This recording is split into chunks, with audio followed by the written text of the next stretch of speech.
life.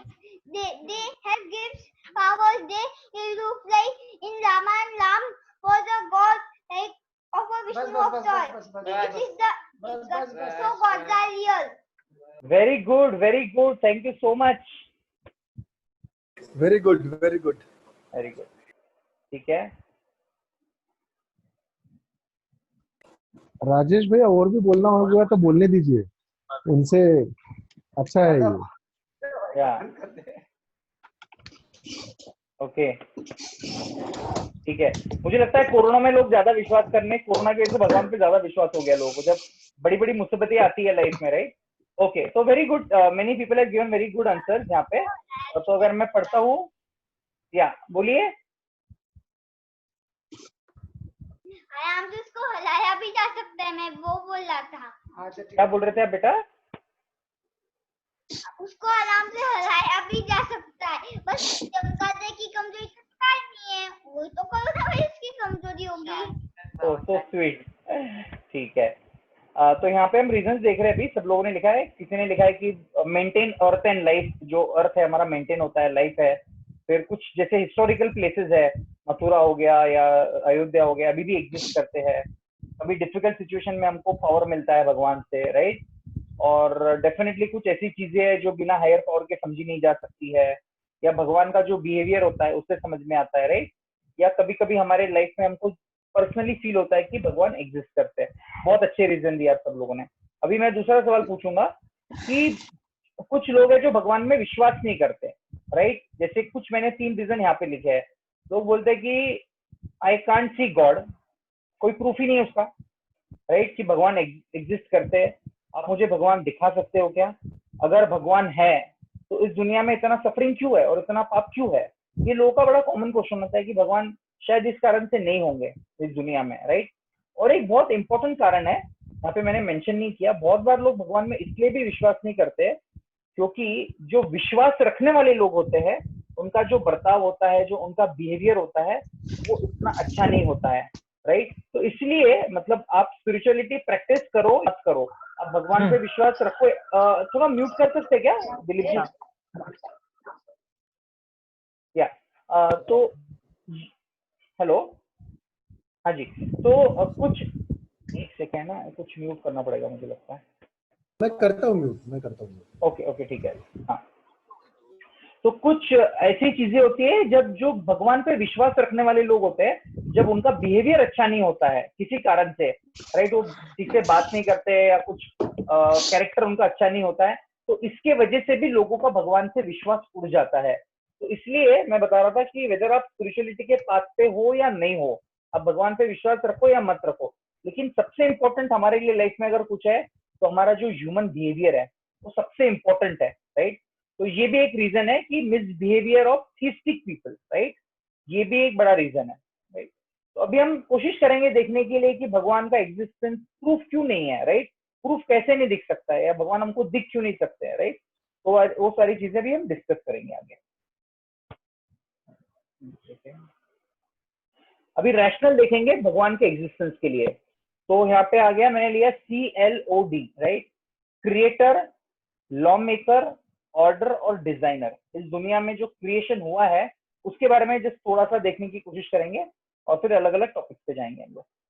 तो creation implies creator. जैसे अगर घर में भी बच्चे हैं, कोई पेंटिंग बनाता है, राइट? ऐसे तो नहीं होता है कि पेंटिंग अपने आप बन गया, कलर उसमें हो गया, किसी ने बना दिया। अगर छोटा सा भी पेंटिंग अपने घर में कोई बनाता है, इसका मतलब है कि इसको किसी ने ना किसी ने बनाया है जरूर, राइट? अपने हाथ से कलर कराया उसमें। अपने आप ऑटोमेटिकली तो कुछ प्रोड्यूस नहीं होता है कि पेपर वाला आ गया, उसमें कुछ एक पेपर आ गया जिसमें ऑटोमेटिकली कलरिंग करके आ गया। इवन न्यूज़पेपर भी जो आता है उस पर ऑटोमेटिकली प्रिंट नहीं होता है, कोई उस पर बहुत मेहनत किया होगा, राइट? तो उसी तरह से एक छोटी सी चीज के लिए भी अगर हमको क्रिएटर लगता है, तो ये जो पूरा भूमंडल है, ये जो पूरा क्रिएशन है, उसके लिए क्रिएटर क्यों नहीं लगेगा? जैसे अभी आपको अगर सैटेलाइट भेजना है, राइट? अभी हमारा रिसेंटली एक बड़ा मिशन हुआ था, इसरो बहुत अच्छा जॉब कर रहा है, राइट? चंद्रयान वगैरह हम लोगों ने कोशिश की थी।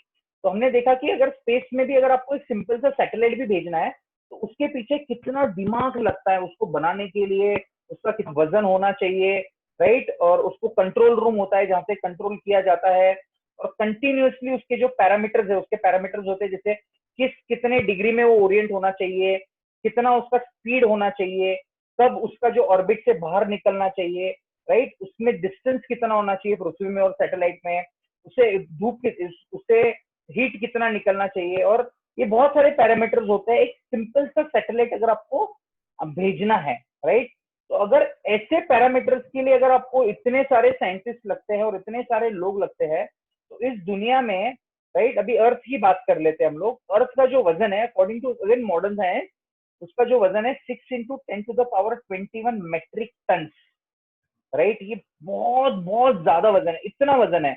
और इस जो इतना वजन का एक जो गोला है वो सन के अराउंड रिवॉल्व करता है। उसका स्पीड कितना है? उसका स्पीड 1,06,000 किलोमीटर पर आवर है, राइट। जैसे आप पूना बॉम्बे एक्सप्रेस पे जाते हो, अगर आप 120, 130, 140 है तो आपको इतना फास्ट लगता है।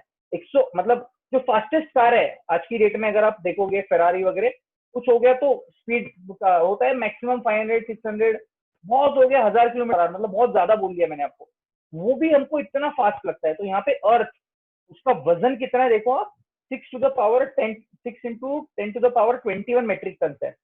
इसका स्पीड है करीब 1,00,000 किलोमीटर पर आवर, और ये घूम रहा है बिना कुछ डिस्टर्बेंस के, कहीं कोई एक्सीडेंट नहीं हुआ है, कहीं कुछ नहीं हुआ है। तो कैसे हो रहा है ये, राइट? मतलब ऑटोमेटिकली तो हो नहीं सकता है ना। और अर्थ का साइज देखिए आप, अर्थ सिर्फ इतना सा है, उसके अलावा जुपिटर है, मर्क्यूरी है, सैटर्न है, और इतने अलग अलग प्लैनेट्स है, और उसके अलावा इतने सारे स्टार्स है। ये अपना एक यूनिवर्स हो गया। ऐसे बहुत सारे यूनिवर्स होते हैं, इसको बोलते हैं मिल्की वेव, राइट। इस मिल्की वे में इतने सारे प्लैनेट्स है, और कहीं ना कहीं वो एग्जिस्ट होते हैं, बराबर है। तो मतलब लॉजिकली अगर आप देखोगे तो डेफिनेटली इतना बड़ा अगर क्रिएशन है तो क्रिएटर तो होना ही चाहिए, बहुत लॉजिक है। लेकिन कुछ लोग है, कुछ साइंटिस्ट है, वो ऐसा बताते हैं कि एक्चुअली ये ऑटोमेटिकली आया। ऑटोमेटिकली कैसे आया? वो बोलते हैं कि बिग बैंग से आया। बिग बैंग क्या है हम देखेंगे। उसके अलावा और एक चीज है कि इसका कंट्रोल कौन करता है, राइट। इसको कंट्रोल जो अर्थ है या दूसरे प्लैनेट्स है, सन है, मून है, राइट। सन कभी किसी ने देखा है कि ईस्ट के जगह पे किसी दिन थोड़ा साउथ ईस्ट से आ गया? नहीं, कभी नहीं होता है। सन जो है हमेशा ईस्ट से ही आता है और वेस्ट में ही जाता है। और ये कितने हजारों हजारों साल से, जब से ह्यूमन क्रिएशन है, तब से यही हो रहा है, राइट। उसी तरह से साइंटिस्ट भी कोशिश कर रहे हैं कि एक सुपर कंप्यूटर बनाया जाए। एक सुपर कंप्यूटर काफी बने हैं अभी भी, और उसमें काफी मेमोरी होता है। लेकिन एक बुक लिखा है डॉक्टर रिचर्ड ने, उसमें बोला है कि द ब्रेन नाम का बुक है। उन्होंने बताया कि अपना जो ह्यूमन ब्रेन है या माइंड है, it can store more information than all the libraries available in the world. आप लोगों को पता है हम कितना परसेंटेज यूज करते हैं हमारा ब्रेन? हम लोग 1% भी यूज नहीं करते, राइट। जो सबसे, जिसका सबसे ज्यादा आईक्यू है इस दुनिया में, राइट, ऐसा बोले जाता है कि वो 2, 3, 4% अगर यूज कर ले तो बहुत इंटेलिजेंट व्यक्ति है। तो हमारा जो ब्रेन है ना, बहुत कैपेबल है, बहुत कैपेबल है। दुनिया का सारा इंफॉर्मेशन ब्रेन के अंदर आ सकता है, सिर्फ हम उसको यूटिलाइज नहीं कर सकते अनफॉर्चुनेटली, राइट। तो ह्यूमन ब्रेन है, उसको बोला जाता है कि उसके अंदर करीब करीब कुछ ट्रिलियन ब्रेन सेल्स है। और एक एक जो सेल है वो इतना सोफिस्टिकेटेड है कि जो मॉडर्न कंप्यूटर है, जो चिप होती है आज की डेट में मॉडर्न चिप, उससे भी ज्यादा कॉम्प्लिकेटेड है, राइट। ये एक बुक है, उन्होंने डॉक्टर टोनी ने लिखा हुआ है अबाउट साइकोलॉजी, उसके अंदर ही उनका स्टेटमेंट आता है, राइट। तो हम हर जगह देखते हैं कि एक ऑर्डर और एक सिस्टमेटिक अरेंजमेंट हर जगह पे है यूनिवर्स में। जैसे अरेंजमेंट का मैंने बताया आपको, सन का बताया मैंने, या मून होता है, मून, राइट। हमारे पास पूर्णिमा होती है, अमावस होती है, राइट, बराबर आते रहता है वो, राइट। और उसका काफी सिंपल है, अपने पंचांग में, अपने कैलेंडर में ऑलरेडी दिया होता है, राइट। अभी ऑर्डर देखिए आप, अभी ये तो मैंने आपको कॉस्मोस लेवल पे बताया, मतलब एकदम बड़े लेवल पे बताया। लेकिन अगर आप छोटे लेवल पे भी जाओगे, एटॉमिक स्ट्रक्चर देखोगे आप, राइट, जब हम एटम्स का स्टडी करते हैं उसके अंदर एटॉमिक स्ट्रक्चर आता है किसी का, तो इतना सिस्टमेटिक होता है। या DNA, RNA, FCC, BCC structure, जो लोग केमिस्ट्री पढ़ रहे हैं या पढ़ने वाले, आपको ये काफी आगे आएगा। तो इवन माइक्रो लेवल पे भी इतना अच्छा ऑर्गेनाइजेशन है। मतलब केमिकल का अगर थोड़ा सा भी इधर से उधर एलिमेंट हो गया तो उसका प्रॉपर्टी चेंज हो जाता है, वो एलिमेंट ही चेंज हो जाता है, राइट। तो ऑर्डर उस जगह पे भी है, राइट। कॉस्मोस का मीनिंग क्या होता है? ऑक्सफोर्ड डिक्शनरी के हिसाब से कॉस्मोस का मीनिंग है एक an orderly, harmonious, systematic universe. मतलब एक बहुत सिस्टमैटिकली और एक दूसरे के साथ मिलजुल के रहने वाला जो जो यूनिवर्स है उसको कॉस्मोस बोलते हैं, राइट। अभी हम डिस्कस करेंगे बिग बैंग। ये बड़ा फेमस थ्योरी है और लोगों को लगता है कि जो यूनिवर्स है वो बिग बैंग से आया, किसी भगवान ने उसको बनाया नहीं। अब बिग बैंग थ्योरी क्या है, हम लोग काफी बार अलग अलग चीजें सुनते हैं, तो उसके भी बहुत अलग अलग वर्जन है, तो हमसे कुछ देखेंगे। एक तो उनका जो सिंपलेस्ट वर्जन है कि वो बोलते हैं कि एक बहुत बड़ा डिस्ट्रक्शन हुआ था और डिस्ट्रक्शन में कुछ तो क्रिएट हो गया, राइट। अभी मैं आप लोगों से एक सवाल पूछना चाहूंगा, आपने कभी देखा है कि कोई बॉम्ब ब्लास्ट हुआ है या कहीं घर गिर गया है और वो बॉम्ब ब्लास्ट होने के बाद कुछ तो बहुत अच्छा सृष्टि क्रिएट हो गया, राइट। मतलब बॉम्ब ब्लास्ट हुआ और सडनली वहां पे ना एक घर बन गया अपने आप, राइट। ऐसा तो कभी भी नहीं हुआ, हिस्ट्री में किसी भी नहीं देखा है। तो उनके हिसाब से ऐसा था कि कुछ ब्लास्ट हो गया और उस ब्लास्ट से इतना अच्छा सृष्टि क्रिएट हो गया, राइट। ये एकदम बेसिक अंडरस्टैंडिंग है बिग बैंग का। कुछ चीजें हम डिटेल में भी जाएंगे, जैसे और एक जो बिग बैंग थ्योरी है उसके हिसाब से बताते हैं कि स्टार्टिंग में जो है इनफाइनाइट टेम्परेचर था, इनफाइनाइट मतलब अनलिमिटेड, उसका जो तापमान था बहुत ज्यादा था। अभी अकोला, अमरावती, नागपुर इस साइड में तो टेम्परेचर अगर 47 48 होता तो उसमें हमारी हालत खराब हो जाती, राइट। लेकिन ये जो टेम्परेचर था ये बहुत ज्यादा टेम्परेचर था और डेंसिटी भी बहुत ज्यादा था। उसका जो साइज था उस पॉइंट का वो भी बहुत इतना बड़ा था कि हम उसको मैथ से भी एक्सप्लेन नहीं कर सकते, फिजिकली भी उसको समझ नहीं सकते।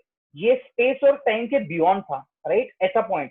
और ऐसे पॉइंट से सडन एक्सप्लोजन हुआ और इस एक्सप्लोजन से क्रिएशन हुआ, राइट। अभी अगर इसको आप पढ़ोगे, सोचोगे, लगेगा ये तो बड़ा कॉम्प्लिकेटेड लग रहा है, मतलब ये प्रैक्टिकली इम्पॉसिबल ही लगता है। देखो मैंने पहले भी बताया था, आपको हर टाइम में आपको फेथ रखना पड़ता है, राइट।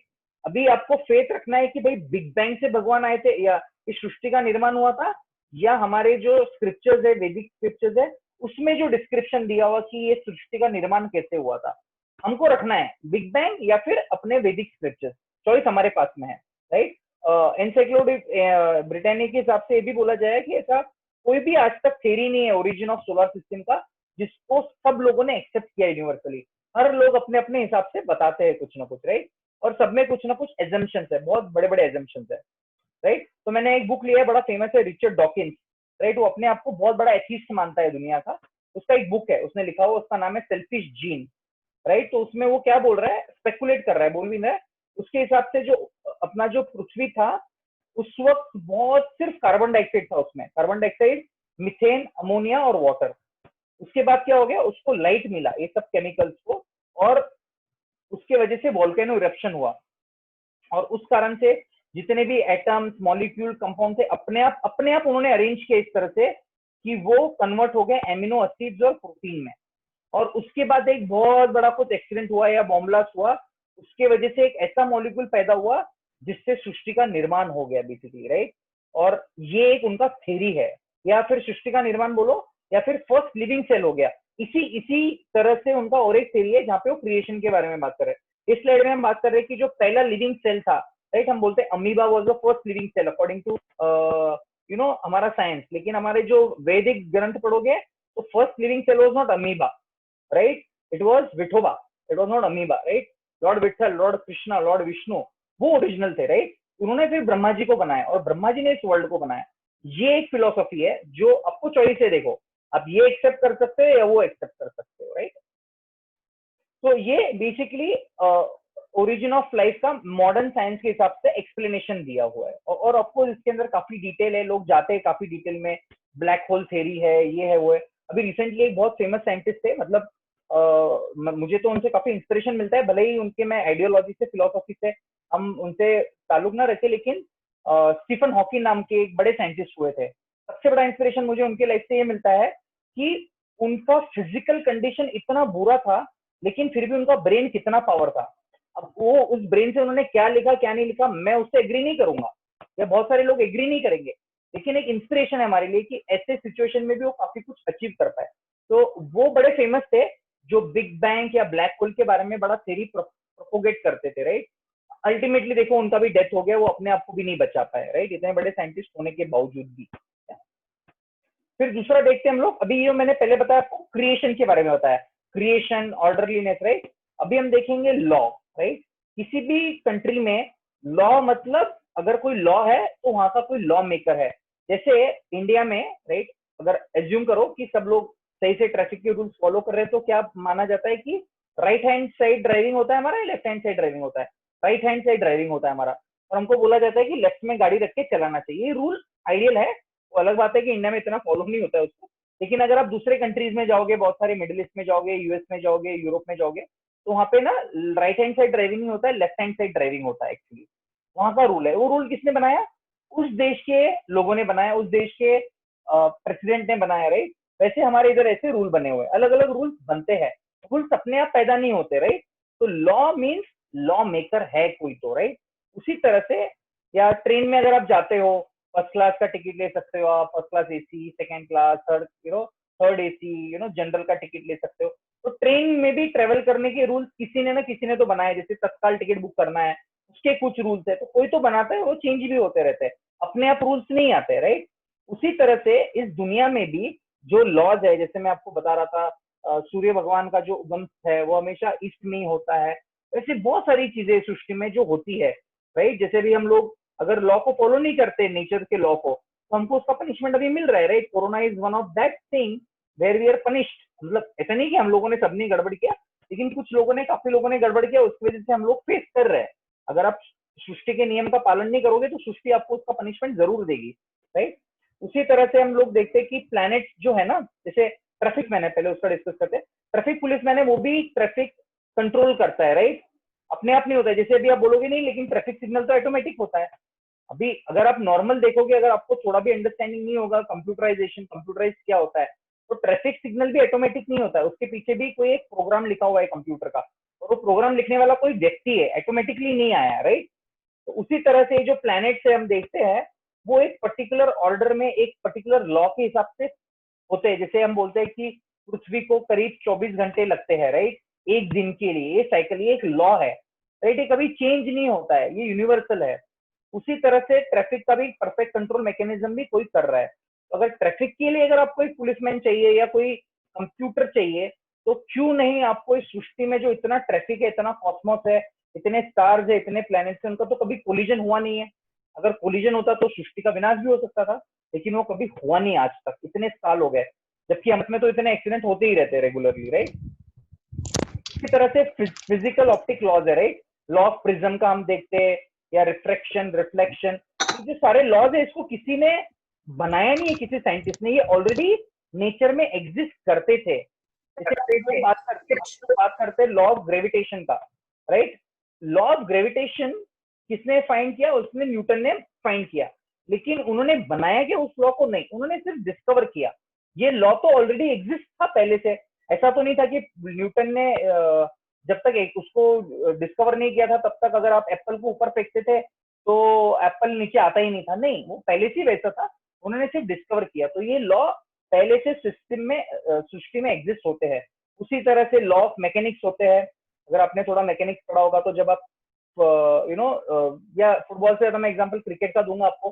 क्रिकेट में होता है कि किस एंगल में, किस वे से आपको बॉलिंग करना है, राइट। हम लोग देखते हैं कि शॉर्ट पिच बॉल करना है, या आपको फुल यॉर्कर डालना है, फुल टॉस डालना है, कौन से स्पॉट पे बॉल डालना है, राइट। तो उसके लॉज होते हैं, अगर इधर बॉल डाला तो इतना स्पिन होगा, उसमें भी काफी साइंस इन्वॉल्व होता है, राइट। तो हर जगह पे, या जो क्रिकेट का बैट बनता है उसके पीछे भी साइंस है, बॉल किस शेप का होना चाहिए, ये भी सारा साइंस है बेसिकली, राइट।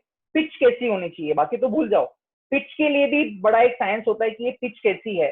तो अगर लॉ ऑफ मैकेनिक्स एग्जिस्ट करते हैं, उसके लिए आपको इतने बड़े बड़े पिच क्यूरेटर लगते हैं, या अलग अलग साइंटिस्ट लगते हैं जो इसको पूरा डिस्कवर करते हैं।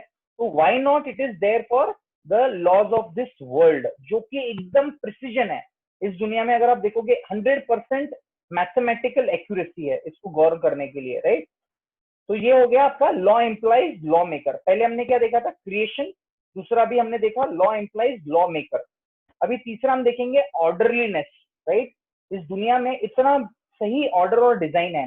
जैसे जिराफ होता है, जिराफ का माना जाता है कि सबसे वजनदार उसका हार्ट है, उसका वेट करीब 11 kg होता है, और उसका जो नेक है करीब 2 फीट लॉन्ग है, राइट। इतना बड़ा उसका होता है। लेकिन उसको भी भगवान ने इस तरह से बनाया कि उसके अंदर जो वॉल्व है उसके हार्ट में, अगर शायद उसको 2 वॉल्व होते, अगर वो पानी पीने नीचे झुकता तो क्या होता? उसको शायद उसका ब्लड प्रेशर बहुत बढ़ जाता है, और उसका वैसे भी ब्लड प्रेशर बहुत हाई होता है, ह्यूमन से करीब 2 या 3 टाइम ज्यादा रहता है। और अगर आपने कभी जिराफ को देखा होगा, राइट, या वीडियो देखा होगा कि वो पानी कैसे पीता है, अपने आप, उसको किसी ने सिखाया नहीं है, वो अपने आप अपने पैरों को फोल्ड कर देता है, जैसे स्टेप होता है डांस में, भरतनाट्यम में, इस तरह से फोल्ड कर देते हो, बेंड कर देते हो आप, उस तरह से वो बराबर उस पोजीशन में आता है, उस एंगल में लेता है, फिर झुक के पानी पीता है। अभी ये उसको ऑर्डरलीनेस, और ये किसने दिया उसको बुद्धि, कहाँ से आया उसको ये बुद्धि, राइट? ऑटोमेटिक तो नहीं आ सकता है ना, किसी ने उसको दिया होगा, राइट? और उसके अलावा वो जो वॉल्व है उसके जो टिश्यूज है वो बड़े स्पॉन्जी होते हैं, तो उसकी वजह से क्या होता है, वो जब झुकेगा पानी पीने के लिए तो उसको प्रेशर नहीं मिलेगा, प्रेशर नहीं आएगा, और वो आसानी से पानी पी सकता है। अदरवाइज उसका हार्ट अटैक आके या कुछ करके वो मर सकता था अगर उसको वॉल्व वन वे नहीं होता या उसको स्पॉन्जी टिश्यूज नहीं होते। अभी ये तो मैं जिराफ की बात कर रहा हूँ। अभी हम बात करेंगे, एक बर्ड है, राइट? उसका नाम भूल गया मैं इस बर्ड का क्या है, लेकिन ये करीब करीब साल में 1000 माइल्स एवरी ईयर ये फ्लाई करता है, राइट? ऑलमोस्ट आप समझ लो साल का माइल कन्वर्ट करोगे आप उसको तो more than it's few 1500 kilometre से ज्यादा हो जाएगा, राइट? हर साल। लेकिन उसका वजन कितना है? उसका वजन सिर्फ 3 ग्राम है। 3 ग्राम मतलब आप लोगों के अगर हाथ में अंगूठी होगी तो शायद उसका भी वजन उससे ज्यादा होगा, राइट? इतना कम वजन इस पक्षी का होता है, राइट? और वो कितना मिलियन बीट विंग्स बीट होता है उसका लाइफ में, करीब 6 मिलियन बीट्स। और वो कितनी बार एक सेकेंड में कितनी बार विंग को फ्लैप कर सकता है? 75 टाइम्स, राइट? ऐसे बहुत सारे स्पीसीज है। मेरे पास एक बहुत अच्छा बुक है, नेचर्स आईक्यू, राइट? कि हर एक जो नेचर में एक एक एनिमल है उसका जो आईक्यू है कितना हाई आईक्यू है, राइट? हम लोग तो नॉर्मल एनिमल्स को देखते हैं, जैसे कुत्ता होता है उसको एक हाई आईक्यू होता है, बिल्ली होती है उसको भी पता है दूध कैसे चोरी करना है, आसपास देखती है उसके पास भी आईक्यू होता है। लेकिन उसके अलावा ऐसे इतने सारे स्पीसीज है उनका आईक्यू लेवल भी बहुत हाई होता है, राइट? कैमल की बात करेंगे, देखो कैमल अभी आपको डेजर्ट में ही मिलता है। वो डेजर्ट में क्यों होता है? सबसे पहले तो उसका है कि वो बिना पानी के 8 दिन तक रह सकता है, और एक बार में वो करीब करीब 130 लीटर पानी पी सकता है। और उस आईलिड्स है ना वो ट्रांसपेरेंट होते हैं, क्योंकि अगर आप रेगिस्तान में जाओगे और अगर आप सन के पास देखने की कोशिश करोगे, अगर आपके ऊपर सनलाइट आएगा तो शायद आप उसको देख भी नहीं पाओगे। तो भगवान ने उनको जो आईलिड्स दिए वो बड़े ट्रांसपेरेंट आईलिड्स दिए, राइट?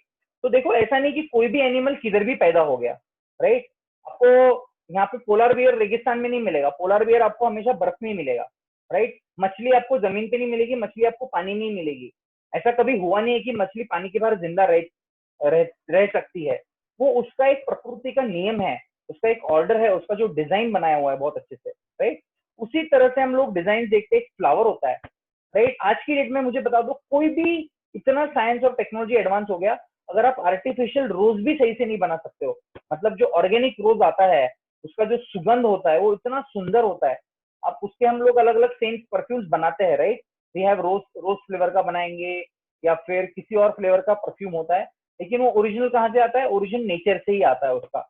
और फ्लावर का भी जो डिजाइन होता है इतना सुंदर होता है, इतना सुरेख होता है, उसको कोई भी आज की डेट में मॉडर्न साइंस अभी तक बना नहीं पाया।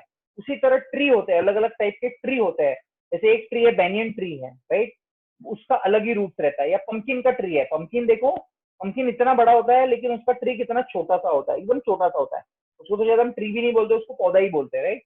उसी तरह मधुमक्खी है, मधुमक्खी का भी जो हनी कोम को भी अगर आप स्टडी करोगे इतने डिटेल में उनका सिस्टमेटिक होता है, मतलब प्रॉपर टाउनशिप प्लानिंग जो होता है ना वो हनी बीज में बहुत अच्छा होता है। उनकी एक मेन क्वीन होती है और बाकी सब उनको सपोर्ट करते हैं। और अभी शहद जो है ना, शहद निकालने का, फूलों से शहद निकालने का जो कार्य है, जो प्रोसेस है, वो सिर्फ हनी बी को आता है। आज की डेट में भी मॉडर्न साइंस के पास ऐसा कोई टेक्निक नहीं है कि वो फूलों से हनी को एक्सट्रैक्ट कर सके, राइट? तो अपने पूना में यूनिवर्सिटी ऑफ पुणे रोड पे ना एक हनी बी रिसर्च सेंटर है, राइट? वो काफी रिसर्च करते हैं। वो लोग क्या कर सकते हैं मैक्सिमम कि वो हनी कॉम से हनी कैसे एक्सट्रैक्ट करना है उतना कर सकते हैं, लेकिन फूलों से हनी कैसे निकालना ये आता नहीं है।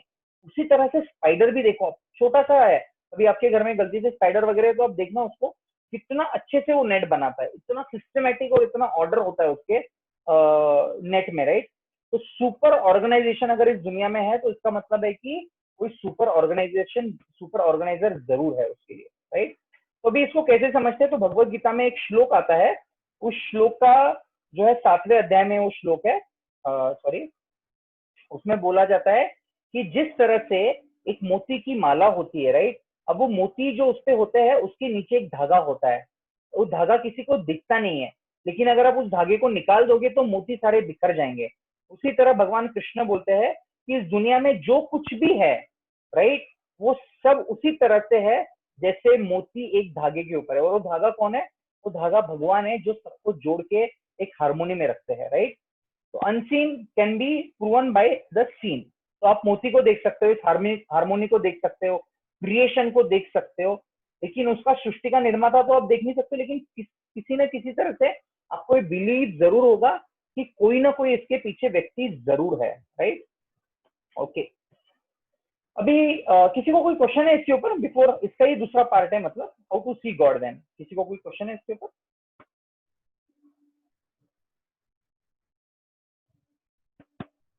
ये फॉसिल्स वगैरह का जो क्वेश्चन यहाँ पे पूछा है काफी लोगों ने, तो एक बुक है फॉरबिडन आर्कियोलॉजी, मैंने पहले भेजा था ये ग्रुप पे, अगर किसी को चाहिए तो आप प्लीज फिर से पूछ सकते हो, हम आपको बता देंगे, राइट। और मैं नेचर्स आईक्यू नाम का एक बुक दूंगा एनिमल्स को आपको डिटेल में पढ़ने के लिए, तो आपको एक बहुत अच्छा आइडिया आ जाएगा कि किस तरह से होता है वो, राइट। ओके, अभी आप बोलोगे ठीक है या हेलो, कोई कुछ बोलना चाहता है क्या? नहीं, प्लीज कंटिन्यू। ठीक है, तो अभी आप पूछोगे कि ठीक है, मान लिया कि भगवान है फॉर एग्जांपल लॉजिक और इसके हिसाब से, लेकिन भगवान को कैसे देखा जा सकता? भगवान को तो हम देख ही नहीं सकते ना, कैसे देखेंगे? तो एक उसके अंदर दो रीजन दिए जाते हैं। आप किसी भी चीज को देख सकते हो कॉज और इफेक्ट से, राइट, या दूसरा है उसको सेवा करके, राइट। जैसे आज कोई बोलेगा कि मुझे आज की आज नरेंद्र मोदी अगर है तो मेरे सामने आ जाए, राइट, अगर ऐसा कोई बोलेगा प्राइम मिनिस्टर है, या फिर मुझे मिलने दे वो, right. Of course Narendra Modi exist करते हैं या डोनाल्ड ट्रंप एग्जिस्ट करते हैं, जो भी आपका लीडर फेवरेट है वो एग्जिस्ट करते जरूर है, लेकिन अगर आप बोलोगे मुझे अभी की अभी मिलना है उनसे, या मुझे उनसे मिला उनके ऑफिस के बाहर भी जाके, तो जरूरी नहीं आपको मिलेंगे। आपको कुछ ऐसा कार्य करना पड़ेगा जो बहुत महान होगा, या जिससे आपको अपॉर्चुनिटी मिले। जैसे अपने क्रिकेटर्स होते हैं या स्पोर्ट्समैन होते हैं, कुछ अच्छा कार्य करते हैं वो, तो उनको मोदी जी बिल्कुल जाके मिलते हैं या उनको परमिशन मिलता है। तो बेसिकली आपको कोई अच्छी सेवा करना है जिससे आपको भगवान दिखे, राइट। और पहला रीजन है जो कॉज एंड इफेक्ट का। कॉज एंड इफेक्ट के बारे में बात करेंगे हम लोग। जैसे एक पंखा होता है, राइट, अभी पंखा है, पंखा जब उससे हवा आती है, राइट, लेकिन वो हवा कहाँ से आ रही है? अगर इलेक्ट्रिसिटी नहीं है, इन्वर्टर भी बंद हो गया, बैटरी भी, अगर बैटरी पे भी चलने वाला पंखा है, राइट, तो मैं भी यहाँ पे बात करूँ एक फैन की है, एसी की बात कर लो आप, तो आपको पता है कि वो कहाँ से आ रहा है? इलेक्ट्रिसिटी से आ रहा है। इलेक्ट्रिसिटी उसको जनरेट करी। आप इलेक्ट्रिसिटी को देख सकते हो? किसी ने इलेक्ट्रिसिटी को देखा है? नहीं देखा है, लेकिन क्यों बिलीव करते हैं हम लोग? लाइट चालू हो गया, बटन चालू करते थे, मतलब बिजली है, राइट। तो इफेक्ट क्या है कि लाइट चालू हो गया, फैन चालू हो गया, इसका मतलब क्या है? इलेक्ट्रिसिटी है या किसी तरह का पावर है, वो एनर्जी हो सकता है।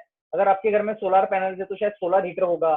तो बेसिकली कुछ ना कुछ एनर्जी का सोर्स है, उसी के वजह से आपको पता चलता है। उसी तरह से इस दुनिया में हम लोग देखते हैं कि जितना सारा कुछ हो रहा है, इफेक्ट है, उसके पीछे कोई ना कोई कॉज तो जरूर होगा, राइट। ये theory of cause and effect है। या फिर कठपुतली का शो अगर आपने देखा होगा, तो हमको लगता है कि कठपुतली अपने आप नाच रहे हैं या डांस कर रहे हैं, ऐसा नहीं होता है, लेकिन कठपुतली को नचाने वाला कोई तो होता है पीछे से, जो कठपुतली को नचाता है, राइट। या अगर आप कोई एरो देखे कि इतना सिस्टमेटिकली किसी ने एकदम बिल्कुल सेंटर में उसको पियर्स किया है, तो ऐसे ऑटोमेटिकली नहीं होता है, वो किसी ने बहुत प्रैक्टिस किया है उसको। उसके बाद कोई एक धनुर्धारी था जिसने उस एरो को बराबर से शूट किया, राइट। उसी तरह हम यूनिवर्स में भी देखते हैं कि इतना ऑर्डरलीनेस है, तो अगर इतना ऑर्डरलीनेस है मतलब इसके पीछे कोई ना कोई जरूर होगा, राइट। दूसरा मैंने एग्जांपल दिया था आपको, सेवा से आप जान सकते हो, राइट। तो यहाँ पे कोई पुराना अमेरिकन प्रेसिडेंट है, उसका फोटो डाल के रखा हुआ है। तो अगर प्रेसिडेंट से मिलना चाहता है या कोई प्राइम मिनिस्टर से मिलना चाहता है, तो बेसिकली उसको कोई बहुत अच्छी सेवा करनी पड़ेगी जिससे वो उसको मिल पाए या उसको देख पाए, राइट। अभी हमको और एक चीज देखने दो कॉज एंड इफेक्ट के बारे में, कुछ ग्राउंड रियलिटी हमारे लाइफ की, कुछ ग्राउंड रियलिटी, राइट। कुछ लोग होते हैं जो ब्यूटीफुल होते हैं, कुछ लोग होते हैं जो नॉट सो ब्यूटीफुल होते हैं, कुछ लोग बड़े हैंडसम होते हैं, कुछ लोग शायद अच्छे नहीं दिखते हैं, कुछ लोग बहुत वेल्दी परिवार में जन्म लेते हैं, कुछ लोग बहुत गरीब घर में जन्म लेते हैं, कुछ लोग जो है बहुत अच्छा एजुकेशन मिलता है उनको, एमडी डॉक्टर बनेंगे या लॉयर बनेंगे, चार्टर्ड अकाउंटेंट बनेंगे, इंजीनियर बनेंगे। लेकिन कुछ लोग होते हैं जो जिंदगी भर उनको पूरी मजदूरी ही करनी पड़ती है, कूली की तरह जीवन बिताना पड़ता है, राइट। कुछ बच्चे होते हैं जो बचपन से इतने रईसी में पैदा होते हैं, कुछ लोग होते हैं शायद उनको बराबर से दूध भी नहीं मिलता है पीने के लिए, राइट। तो अगर हम ये देखेंगे, ये इतना जो अपरेंटली ऐसा लगता है कि ये क्यों है इस दुनिया में, इसको कौन डिसाइड करता है कि कौन कहाँ पे जन्म लेगा, कौन किसका एजुकेशन कैसे होगा, इसको कौन डिसाइड करता है, राइट? हम लोग कुछ चीजें डिसाइड कर सकते हैं, जैसे हम डिसाइड कर सकते हैं कि हमको किस तरह का जॉब करना है, हमको किस तरह की वाइफ, हस्बैंड या फ्रेंड चाहिए अपने लाइफ में, किस तरह का गाड़ी चाहिए, किस तरह का अपार्टमेंट चाहिए, बहुत सारी चीजें हम चूज कर सकते हैं। ऑफकोर्स उसको चूज करने के लिए भी हमको कभी कभी प्राइस पे करना पड़ता है, लेकिन ऐसी कुछ चीजें हैं जो हम बिल्कुल भी चूज नहीं कर सकते। तो अपने पेरेंट्स, हमारी ब्यूटी और हमारा इंटेलिजेंस कभी चूज नहीं कर सकते। तो ये कौन देता है हमको? देखो, लेकिन एक चीज यहाँ पे ये भी समझना है, इसको आप जस्टिफाई मत करो कि यार मेरे को तो बुद्धि नहीं दी है भगवान ने, लेकिन एक चीज याद रखो, भगवान हमेशा ना हर इंसान को एक यूनिक क्वालिटी देता है। हर एक के पास एक बहुत अच्छा यूनिक क्वालिटी है, राइट? वो यूनिक क्वालिटी आपको आइडेंटिफाई करना है। हो सकता है आप मैथ्स में अच्छे नहीं हो, लेकिन आप शायद पेंटिंग में अच्छे हो सकता है पेंटिंग में अच्छे ना हो, लेकिन आपका वोकेबुलरी, आपका इंग्लिश लैंग्वेज बड़ा अच्छा हो। तो ये बहुत इंपॉर्टेंट होता है कि हम आइडेंटिफाई अपना स्ट्रेंथ करें। अपने पेरेंट्स का भी कर्तव्य बनता है कि हमारे अंदर जो स्ट्रेंथ है उसको आइडेंटिफाई करके उस पर फोकस करें। लेकिन हम, कोई नहीं बोल सकता है कि मैं हर चीज में इंटेलिजेंट हूँ, मैं बहुत अच्छा गा भी सकता हूँ, डांस भी कर सकता हूँ, आर्ट भी कर सकता हूँ, पेंटिंग भी। ऐसे जो लोग होते हैं इसको ऑलराउंडर बोलते हैं। ऐसे लोग काफी कम होते हैं यूजुअली दुनिया में। तो ऐसा इंटेलिजेंस कौन डिसाइड करता है कि इसको इतना अच्छा आता है, उसको इतना अच्छा नहीं आता? इसको कौन डिसाइड करता है? Who decides it basically, right? और कौन से बेसिस पे? इसका डिटेल स्टडी तो हम लोग जब भी हमारा फेज 2 करेंगे, हम लोग कर्मा थ्योरी का, उसमें काफी डिटेल में डिस्कशन होगा। लेकिन अभी के लिए हम इतना समझेंगे कि कुछ चीजें हैं जो हम बिल्कुल डिसाइड नहीं कर सकते, और उसका बेसिस भी हमको पता नहीं कि किस बेसिस पे होता है वो, राइट? कहीं ये बाई चांस तो नहीं हो रहा, ऑटोमेटिकली नहीं होता है कि चलो आज ये इधर हो गया, जन्म ले लिया, आज इसको ऐसा एजुकेशन लिया। बाई चांस तो नहीं हो रहा है, बाय मिस्टेक तो नहीं हो रहा है। बाय मिस्टेक कुछ भी नहीं होता इस दुनिया में, right? There is a reason. इस दुनिया में कोई भी चीज होती है उसके पीछे एक बहुत बड़ा रीजन होता है, राइट? तो ये अभी हमने देखा कि भगवान को हम कैसे देख सकते हैं, कैसे जान सकते हैं। तो हमने उसमें देखा कॉज एंड इफेक्ट देखा, और बाय सेवा, बाय सर्विस, ये 2 रीजन से। और तीसरा हमने देखा कुछ चीजें हैं जो हमारे लाइफ में, हमारे कंट्रोल में बिल्कुल भी नहीं है, राइट? भगवान को कैसे डिफाइन करते हैं लोग usually, right? How do people define God? तो भगवान के डेफिनेशन बहुत लोगों को अलग अलग है, लेकिन मैं यहाँ पे एक यूनिवर्सल डेफिनेशन देने की कोशिश करूंगा, राइट? तो यूनिवर्सल डेफिनेशन हम देखने की कोशिश करेंगे गॉड की। कुछ लोग बोलते हैं कि भगवान जो है ना सिर्फ लाइट है। कुछ लोग बोलते हैं भगवान जो है एक प्रकृति है, इस नेचर को भगवान बोलते हैं। कुछ लोग बोलते हैं, जैसे कुछ एक नेटजी नाम का एक फिलोसोफर था, फ्रांस में, वो बोलता था God is dead, God doesn't exist. लेकिन बाद में क्या हो गया, उस चर्च के बारे में, वहाँ के जो फादर थे, उन्होंने बाद में जब नेटजी मर गया, उन्होंने लिखा नेटजी साइंड बाय गॉड। तो नेटजी, ऐसे कुछ लोग हैं जो बोलते हैं भगवान का अस्तित्व ही नहीं है किसी कारण से। सम पीपल से कि आप भगवान हो, राइट? सो हम, मैं भी भगवान हूँ, आप भी भगवान हो, लेकिन आप नहीं जानते हो। ये भी कुछ लोगों का आइडिया है, राइट? वो भी हम डिटेल में नहीं जाएंगे वो सही है गलत है, उसके लिए हम एक अलग सेशन करेंगे फ्यूचर में, राइट? कुछ लोगों के हिसाब से वो देवी माँ को ऐसे हे माता बोलते हैं, और कुछ लोग होते हैं जो राधे माँ, हे माँ, ऐसे लोगों को भी भगवान मान लेते हैं, राइट? कभी कभी तो ऐसे भी लोग होते हैं। Let's see the definition of God. तो भगवान वो है जो सभी चीजों का सोर्स है, सभी चीजों के ओनर है, प्रोप्राइटर है, सभी चीजों के एंजॉय कर सकते हैं वो, मतलब उनका सब कुछ है, और जो सब चीज को कंट्रोल कर सकते हैं। ऐसे जिसके पास क्वालिटीज है 4, जो सभी के सोर्स है, सभी के प्रोप्राइटर है, सभी के एंजॉयर है और सभी के कंट्रोलर है, आप इसको भगवान बोल सकते हो, राइट? बड़ा यूनिवर्सल डेफिनेशन है ये। हम यहाँ पे कोई रिलीजन नहीं ला रहे, कुछ भी नहीं ला रहे, लेकिन हम बोल सकते हैं। जैसे who is the supreme father, जैसे अपने माहेश्वरी समाज में हमको पता है कि हमारा वो पूरा कौन किससे आया है, राइट? कि अभी आपके पिताजी, पिताजी के पिताजी, उनके पिताजी, उनके पिताजी, वो मेंटेन रिकॉर्ड किया हुआ है, राइट? तो सोर्स, कहीं ना कहीं जो फाइनल सोर्स है वो भगवान में जाता है। जैसे पूछा जाता है कि पहले मुर्गी आई है, पहले अंडा आया, राइट? क्योंकि अंडे से मुर्गी बाहर निकलती है, बड़ा क्वेश्चन होता है लोगों को, hen came first और the egg came first, right? तो ये क्वेश्चन है। लेकिन इसका भी लेट्स एज्यूम कि मुर्गी पहले है फॉर एग्जांपल, तो मुर्गी का भी तो कुछ सोर्स होगा, या अंडा भी आ गया, उसका भी कोई सोर्स होगा। तो इसका भी जो सोर्स है उसको भगवान बोल सकते हो। दूसरा हम देखेंगे प्रोप्राइटर। प्रोप्राइटर होता है जो, जैसे राजा, यहाँ पे अकबर बिरबल लिखा है, actually it is originally Akbar Birbal का स्टोरी है, थोड़ा अलग टॉपिक है, लेकिन अकबर बिरबल का जो स्टोरी हिस्टोरिकली एक्चुअली कभी हुआ नहीं था। It was actually Tenali Rama and Krishna Deva Raya. Anyway, तो ये जो अकबर बिरबल का भी अगर आप स्टोरी एज्यूम कर लो, तो अकबर इतना बड़ा बादशाह माना जाता था उसको, लेकिन वो फिर भी सभी चीजों का प्रोपराइटर नहीं था, उसको कुछ ही चीजों का प्रोपराइटर था। हम बोलते हैं अलेक्जेंडर द ग्रेट, राइट? इतना बड़ा अलेक्जेंडर होके गया, उसने इतना कुछ कॉन्कर किया, या for that matter British Empire, right? उन्होंने भी कितने जगह पे रूल किया। लेकिन वो सभी प्रॉपर्टी पे कभी क्लेम नहीं कर पाए। तो अगर क्लेम भी किए कुछ काफी पार्ट पे वर्ल्ड के, वो टेम्पररी था, वो परमानेंट नहीं था, राइट। या फिर यहाँ पे एक एग्जांपल दिया जाता है, बड़ा इंटरेस्टिंग स्टोरी है, एक सास का और बहू का, राइट। तो सबको लगता है कि मैं प्रोपराइट, मजाक के मूड में लेना है इस स्टोरी को आपने, राइट। एक बार ऐसा होता है कि एक भिखारी किसी के घर में आता है और सास घर पे नहीं होती है, और वो बहू बोलती है भिखारी को, जाओ कुछ नहीं मिलेगा, आप चले जाओ। तो थोड़ी देर वो भिखारी जैसे निकलता है, उधर से वो सास आती है, और सास बोलती है क्या हो गया। तो बोलते हैं मुझे आपके घर से कुछ भी नहीं मिला। बोले क्यों नहीं मिला, मुझे हकाल दिया। बोले ऐसे कैसे हकाल, मेरी बहू कैसे आपको हकाल सकती है। तो वो बोलती है ठीक है आप आओ घर पे। तो वो भिखारी को घर पे लेके आती है, और फिर दरवाजे पे खड़े रह के उसको बोलती है चलो जाओ यहाँ से, मैं कुछ भी नहीं दूंगी। बोले फिर से मुझे क्यों बुलाया आपने। बोले ये घर मेरा है, इस पे मेरा अधिकार है, तो वो हक भी मुझे है, किसको बोलना चाहिए और किसी को निकालना चाहिए, राइट। तो हम यूजुअली अपने छोटे छोटे घर में हम एज्यूम करते हैं कि ये हमारा घर है, हम इसके प्रोपराइटर है, राइट। ये प्रोपराइटरशिप का मेंटेलिटी बड़ा बुरा होता है यूजुअली। लेकिन हम किसकी बात कर रहे हैं, जो सुप्रीम प्रोपराइटर है, जो सारे सृष्टि के सारे सृष्टि को ओन करते हैं, हर जगह उनका है, राइट। उसको भगवान बोल सकते हो। उसी तरह से भगवान जो है वो एंजॉयर है, राइट। दो टाइप के एंजॉयर हम देखते हैं इस दुनिया में, एक होता है इंडिपेंडेंट एंजॉयर और एक होता है डिपेंडेंट एंजॉयर। इंडिपेंडेंट जैसे एक होटल है फॉर एग्जांपल, अभी जो होटल का मालिक है वो इंडिपेंडेंट है, उसको जब चाहे तब आ सकता है, उसको जब जो जिस टाइप का रूम चाहिए उस टाइप का रूम बुक कर सकता है, उसको जो खाना है वो खा सकता है, राइट। लेकिन कुछ लोग होते हैं वो जो डिपेंडेंट एंजॉयर होते हैं, राइट। वो डिपेंड करते हैं काफी चीजों पे, अपने मालिक कितना सैलरी देगा, उनको क्या क्या पर्क्स मिलेंगे, राइट। वो भी एंजॉय करते हैं लेकिन किसी पे डिपेंडेंट है वो। लेकिन भगवान जो है अभी, लेकिन ये होटल का मालिक भी है, ऐसा नहीं है कि वो भी इंडिपेंडेंट है। जैसे अभी कोरोना आ गया तो सारे होटल्स बंद है, वो भी एंजॉय नहीं कर पा रहा है, उसको भी लॉकडाउन में घर पे ही रहना पड़ रहा है, राइट। लेकिन जो सुप्रीम एंजॉयर है, उससे भी बड़ा एंजॉयर है, वो आप भगवान को बोल सकते हो, राइट। और फाइनली हम बात करेंगे भगवान के डेफिनेशन की, कंट्रोलर, राइट।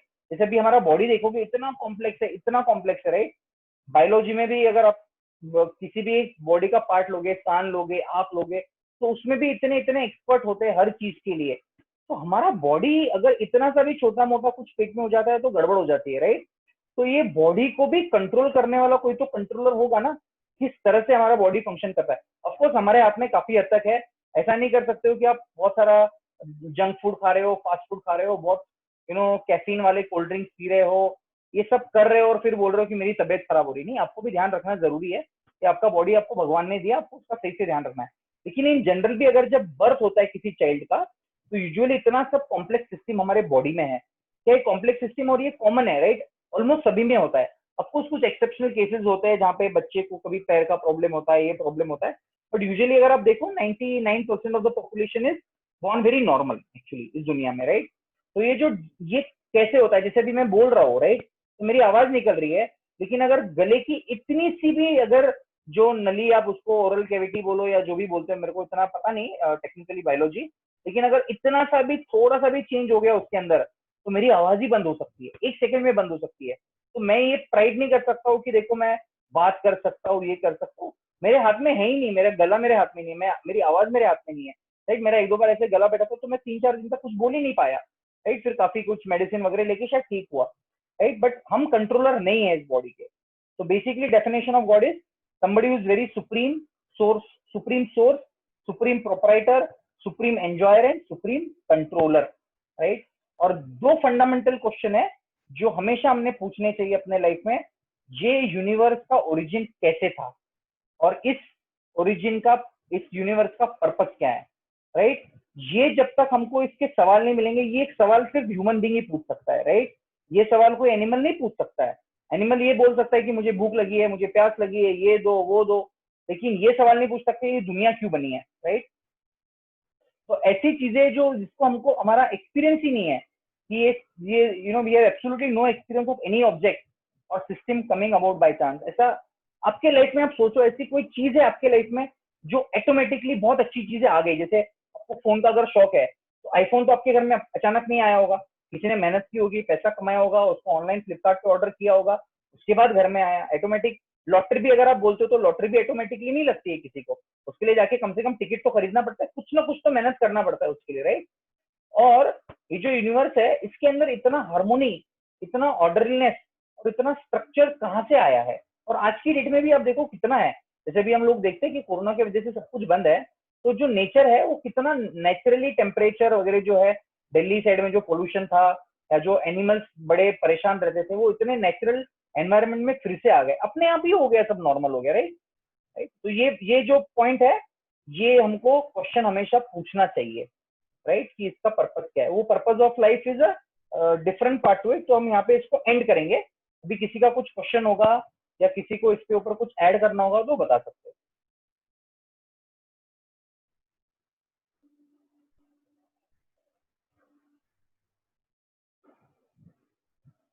एक क्वेश्चन था कि हाँ जी। इवोल्यूशन इवोल्यूशन हुआ है क्या? देखिए, जो इवोल्यूशन नहीं बोल सकता हूँ मैं, उसको डिवोल्यूशन बोलूंगा मैं। मैंने वो बुक एक बार फॉरवर्ड भी की है, ह्यूमन डिवोल्यूशन। अगर नॉर्मली भी अगर आप देखोगे, अपने जो एंसेस्टर्स थे, वो हमसे ज्यादा साल जीते थे, हमसे ज्यादा मेहनती थे। कुछ लोग रीजन देते हैं कि मतलब यूजुअली बहुत नेचुरल है कि तब हम लोग इतना, अभी हम इतना फिट नहीं रहते, हम इतना हार्डवर्क नहीं करते, मेहनत नहीं करते। लेकिन ये भी चीज देखिए कि हमारे पास अपेरेंटली उनसे ज्यादा अच्छा टेक्नोलॉजी है, उनसे ज्यादा अच्छा सोर्सेज ऑफ नॉलेज है। ऐसा नहीं कि हम लोग जी नहीं सकते वो जैसा जी सकते थे, राइट। ऑर्गेनिक फूड ऐसा नहीं कि हम खा नहीं सकते, बहुत सारी चीजें हम वैसे की वैसे कर सकते हैं। लेकिन फिर भी अगर आप देखोगे तो कहीं ना कहीं अपना जो लाइफस्टाइल है, मैं लाइफस्टाइल मतलब ब्रांडेड कपड़े पहनना या अच्छी अच्छी गाड़ियां में घूमना या अच्छे अच्छे फॉरेन कंट्रीज में जाना, उसकी बात नहीं कर रहा हूँ मैं।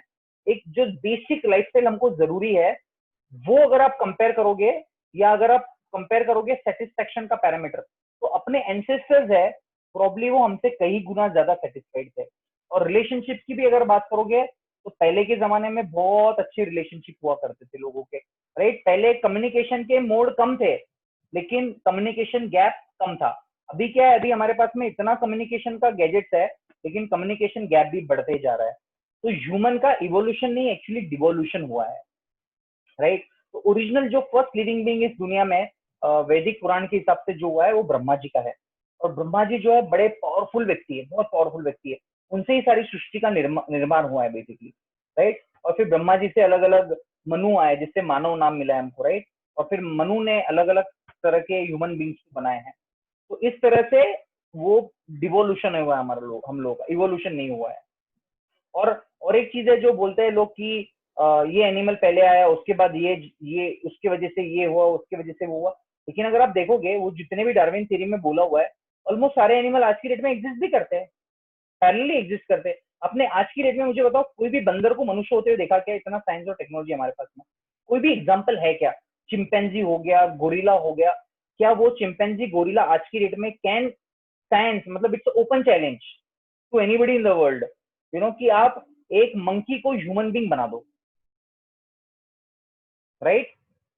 गारंटी के साथ ये ओपन चैलेंज है, कोई भी साइंस नहीं कर पाएगा। क्यों नहीं कर पाएगा? आपके पास तो इतना साइंस है, इतना टेक्नोलॉजी है, डार्विन थ्योरी है, आप उसको अलग अलग तरीके से एनालिसिस कर सकते हो, क्यों नहीं कर सकते हो, राइट। लोग क्लोनिंग का बात करते हैं, लेकिन क्लोनिंग भी जब करते हैं या टेस्ट ट्यूब बेबी का भी बात होता है, तो उसका ओरिजिन आर्टिफिशियल नहीं है, उसका ओरिजिन कहीं नेचुरल चीज से ही आया हुआ है, राइट।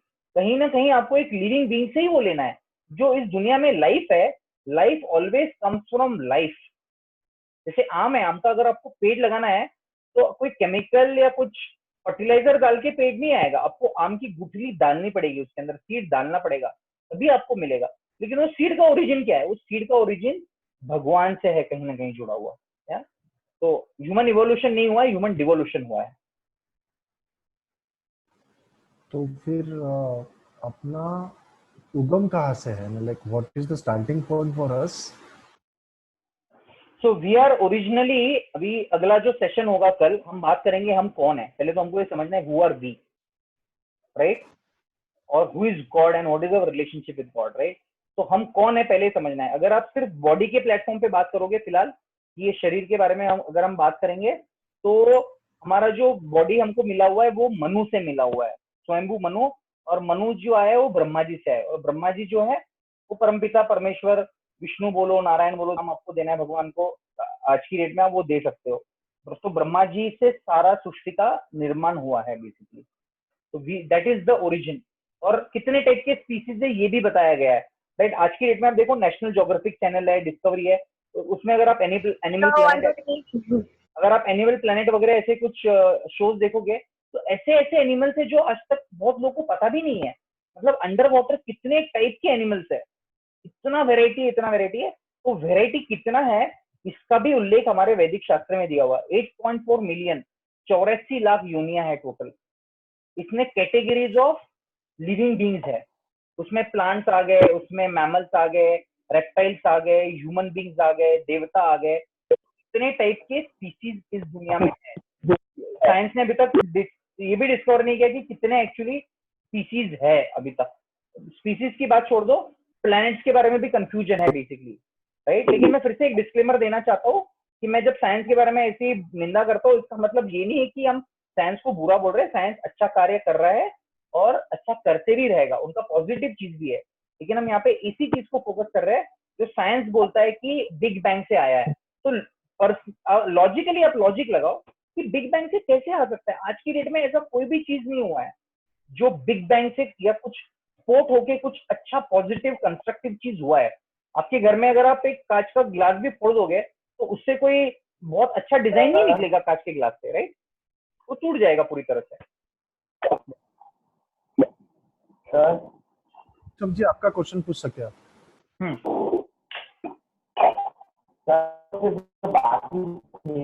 मुझे आवाज नहीं आ रहा है, मुझे आवाज बिल्कुल नहीं आ रहा है।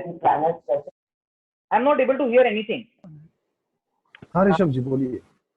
हाँ एक सर, जो बाकी थ्योरीज है जो प्रूफ की हुई है क्या प्लैनेट्स कैसे बने या फिर लाइफ फॉर्म्स कैसे आई, कुछ ना कुछ थ्योरी से कुछ ना कुछ एक्सपेरिमेंट से जो प्रूफ किए हुए है तो हम उसको भी तो डिनाई नहीं कर सकते। वो भी तो कहीं ना कहीं स्टैंड होती है कि समथिंग साइंस से रिलेटेड भी हो सकती है।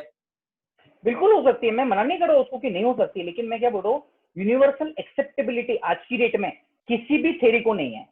ऐसा एक भी थ्योरी नहीं है जिसको हर साइंटिस्ट ने एक्सेप्ट किया कि this is the theory. Okay, तो ये स्टार्टिंग में यही बोला कि आपके पास चॉइस है, आप बिग बैंग थ्योरी पे विश्वास कीजिए या फिर अपने जो वैदिक कल्चर है जो उसमें बताया गया कि क्रिएशन कैसे हुआ, ये चॉइस आपका है कि आपको चॉइस करना है कि आपको आपका फेथ कहाँ पे रखना है। मैं ये नहीं बोल रहा हूँ कि साइंस ने जो किया पूरी तरह से गलत है। मैं तो आपके सामने वो कोड्स भी रखा हूँ, राइट। अगर आप देखोगे जाके मेरे जो स्लाइड्स थे उसमें, एक सेकेंड मेरे को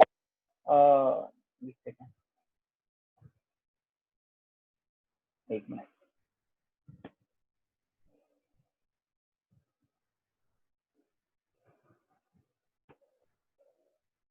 ये जो बिग बैंग का है, अभी देखो आपको इस पे विश्वास करना है या किसी और चीज पे विश्वास करना है। ये बिग बैंग मैं बता रहा हूँ यहाँ पे आपको, राइट, कि बिग बैंग थ्योरी के हिसाब से infinite temperature, infinite density, infinite single point, इस तरह का था, राइट।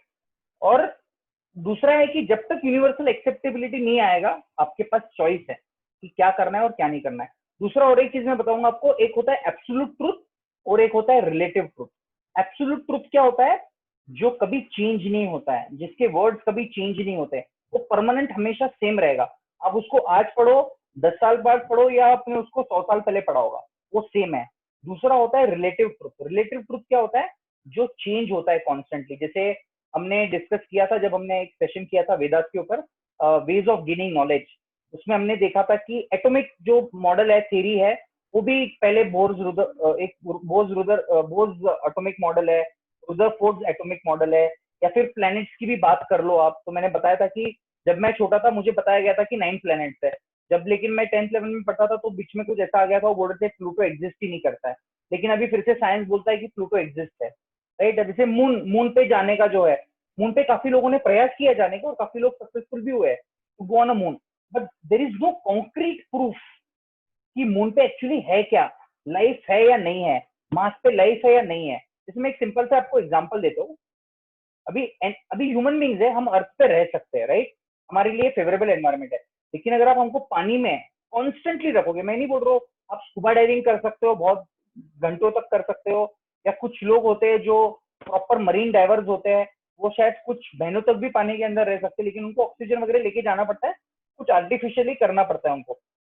लेकिन अगर आप देखोगे तो जो एक्वेटिक्स है वो तो बहुत नेचुरली रहते हैं पानी के अंदर।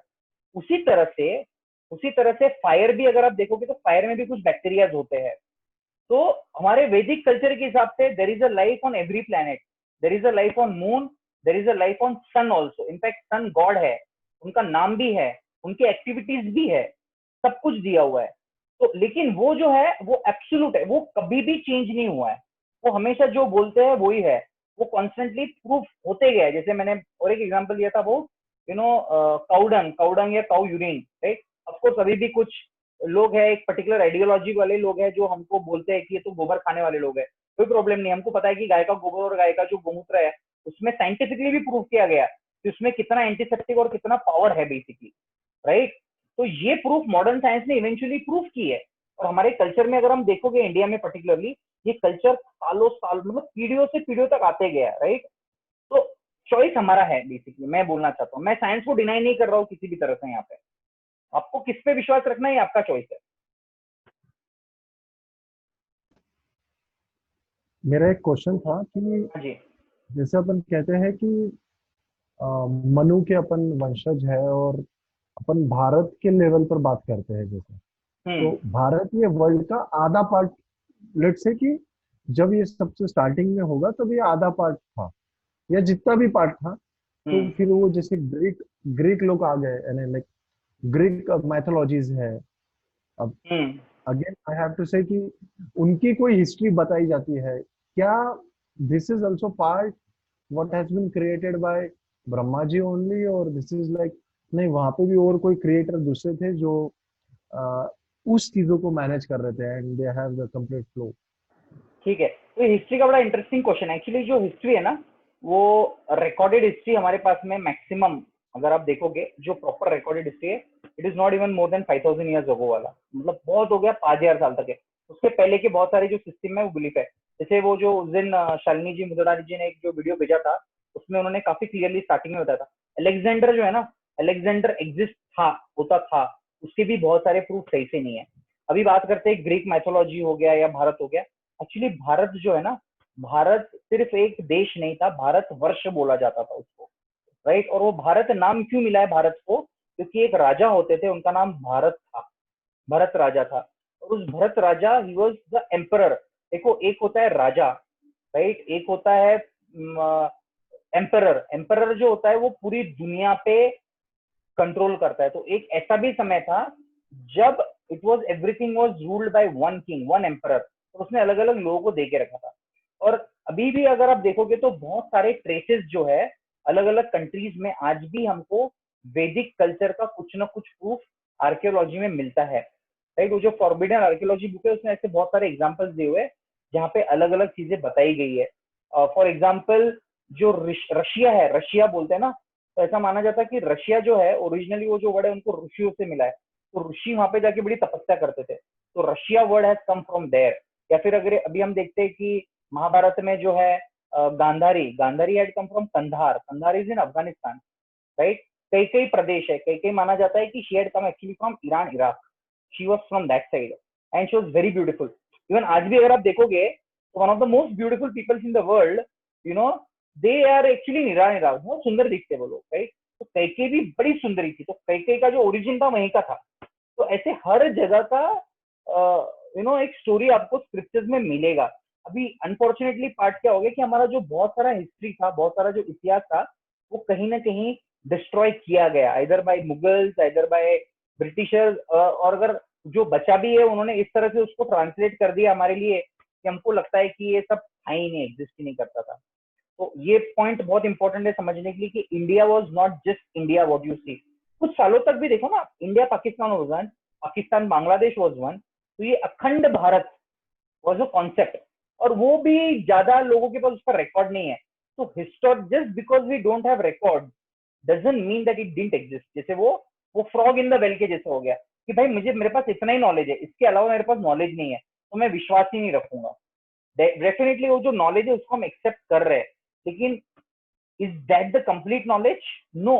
People talk about BC, right, there is before Christ, after Christ, लोग बात करते हैं उसके बाद। तो बिफोर क्राइस्ट के तो कितने सारे स्टोरीज है, और उसके लिए सिर्फ हमको बिलीव नहीं करना है स्टोरीज पे, हमारे पास में प्रूफ है, कार्बन डेटिंग से रिलेटेड प्रूफ है। जैसे मैंने आपको बताया था कि अपने जो इंडिया का जो एएसआई है, आर्कियोलॉजिकल सर्वे ऑफ इंडिया, उन्होंने द्वारकापुरी में जाके पूरा एक रिसर्च किया है। अनफॉर्चुनेटली वो रिसर्च को आगे गवर्नमेंट ने एनकरेज ही नहीं किया उसको काम करने के लिए, वहीं पे स्टॉप हो गया। तो उनको कार्बन डेटिंग के हिसाब से इतने सारे फॉसिल्स मिले हुए हैं जिससे डायरेक्टली महाभारत से रिलेशन होता है। यही नहीं, एस्ट्रोनॉमिकली भी अगर आप कैलकुलेट करके देखोगे कि महाभारत कौन से दिन हुआ था, कौन सी तिथि को हुआ था, राइट, तो वो उसका प्रूफ मिलता है आज भी अपने को। तो basically again choice is ours, what we want to believe, whether we want to believe only in modern history, और हम लोग ओपन है कि इसके अलावा भी कुछ हिस्ट्री होगी जो शायद रिकॉर्डेड नहीं है अनफॉर्चुनेटली। हिस्ट्री बड़ा इंटरेस्टिंग टॉपिक है।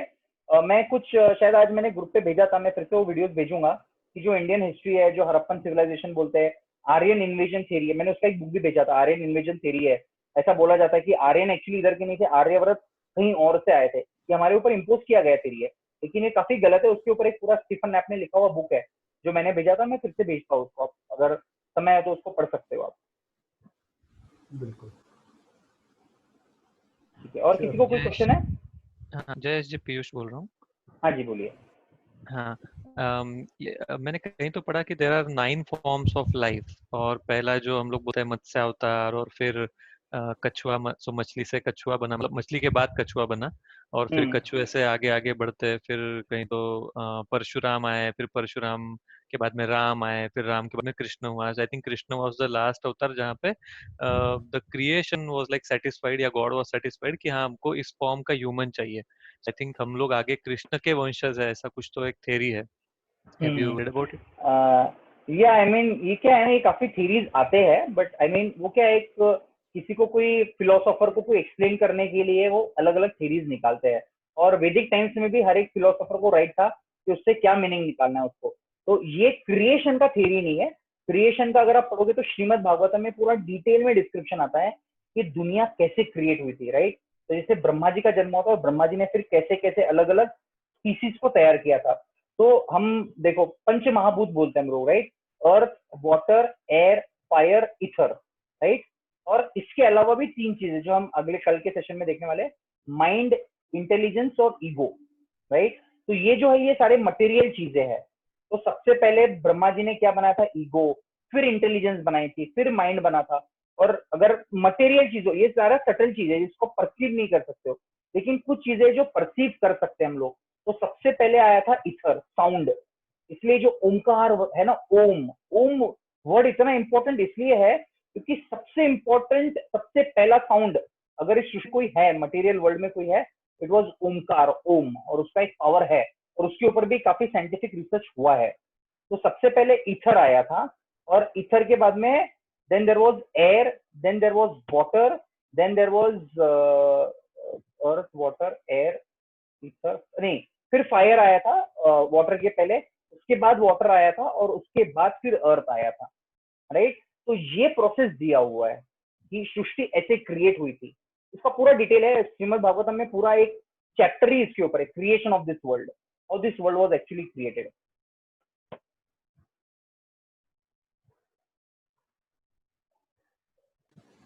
ठीक है, और किसी को कोई प्रश्न है?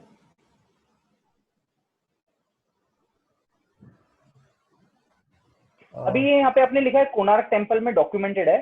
यू नो अनफॉर्चुनेट क्या पार्ट है ना, ये जो पीयूष जी ने लिखा है वो एक्चुअली ये जो स्क्रिप्चर्स है और ये सारा चीज है ना, वहाँ पे आप जाओगे ना, बहुत मुझे बड़ी दुख होता है बताने के लिए। जो गाइड होते हैं ना कोणार्क टेम्पल में, जो जिस तरह से एक्सप्लेन करते हैं ना, वो बिल्कुल भी हिस्टोरिकली सही एक्सप्लेन नहीं करते। वो कहीं से उन्होंने प्रॉपर ट्रेनिंग ली नहीं लिया। अभी मैं एक आपको सिंपल सी बात बताता हूँ। देखो हमारे बच्चों को अगर हमको कोचिंग लगाना है, 8, 9, 10 का भी कोचिंग लगाना है, हम कितना रिसर्च करते हैं उसके ऊपर, है ये टीचर कैसा है, वहाँ पे सिलेबस कैसे होता है, वहाँ पे कितना घंटा पढ़ाएंगे, वहाँ पे जो स्टूडेंट्स आए हैं उनको कितना अच्छा रिजल्ट मिला है, या अगर आपको कोटा भेजना है, हैदराबाद भेजना है बच्चों को पढ़ने के लिए, कितना रिसर्च करते हैं हम लोग। एक सिंपल सिंपल सा नहीं, इंपॉर्टेंट पार्ट होता है एजुकेशन का, लेकिन अगर आप एक इटर्नल क्रिएशन के हिसाब से देखोगे तो हम इतना टाइम, एनर्जी उसमें रिसर्च करते हैं। अनफॉर्चुनेटली क्या होता है, लेकिन जब हमको ये जो नॉलेज मिलता है, B it of creation, B it of God, B it of Vedas, हम लोगों को जो आता है हम उसको एक्सेप्ट कर लेते हैं। हम उसके ऊपर कभी रिसर्च नहीं करते कि वो एक्चुअली उसका ओरिजिन क्या है और सोर्स क्या है। इसलिए इंपॉर्टेंट होता है कि जब भी आप कोई भी बुक पढ़ो ना, वो जो ऑथर होता है ना, उस ऑथर का लाइफ स्टाइल क्या था, मतलब वो ऑथर ऐसा क्यों बना। जैसे डार्विन के भी बारे में अगर आप पढ़ोगे तो डार्विन कभी एथिस्ट नहीं था। Darwin always believed in church, he always believed in God.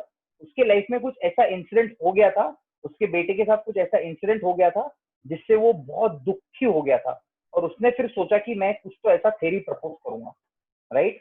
तो ये बहुत इंपॉर्टेंट होता है हमको, जब भी हम स्पेशली इस चीजों के ऊपर डिस्कस करते, तो हो सकता है उतना मेहनत नहीं करे जितना हम बच्चों को कोचिंग में डालने के लिए करते, लेकिन उसका 50% तो मेहनत करे कि जो सोर्स है मेरा वो सही है या नहीं है। जैसे मैंने आपको उस दिन बताया था कि स्टार प्लस का जो महाभारत है वो काफी हद तक सही है, लेकिन फिर मैंने कुछ एपिसोड है मैंने देखे नहीं थे, तो मैंने जिस गीता के एपिसोड मैंने देखने की कोशिश की आज, क्योंकि मैंने इतना कॉन्फिडेंटली आप लोगों को बोला था। तो जब मैंने देखा तो गीता उसमें सही से नहीं बताई गई है, शिखंडी का स्टोरी उसमें सही से नहीं बताया गया, तो कुछ चीजें है जो उसमें सही नहीं है, लेकिन बहुत सारी चीजें सही भी है।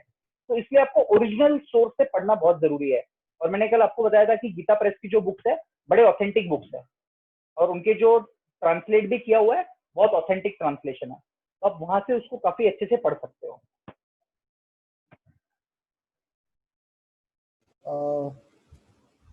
जयेश जी, वैसे क्वेश्चन तो खत्म हो चुके हैं।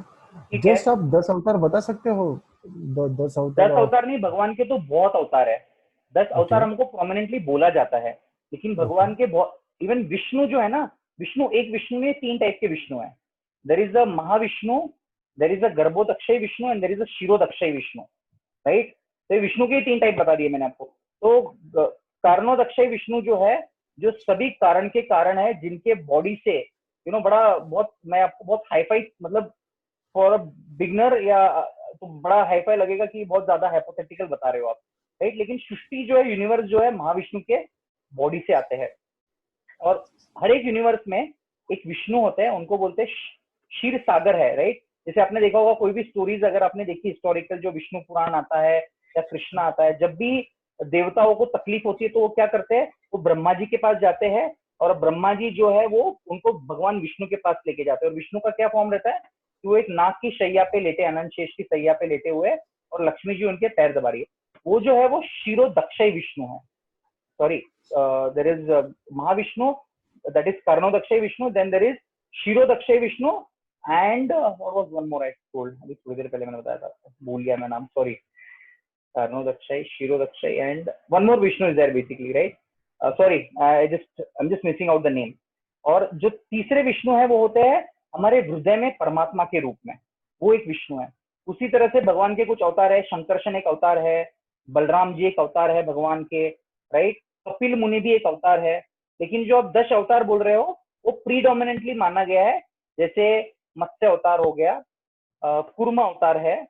मत्स्य avatar is basically fish incarnation, Kurma avatar is tortoise incarnation, then boar incarnation which is Varahadev, Narasimha dev, Buddha भगवान, कृष्ण भगवान, श्री राम जी, परशुराम जी और वामन जी, और एक कोई और कल्कि जो आने वाले फ्यूचर में।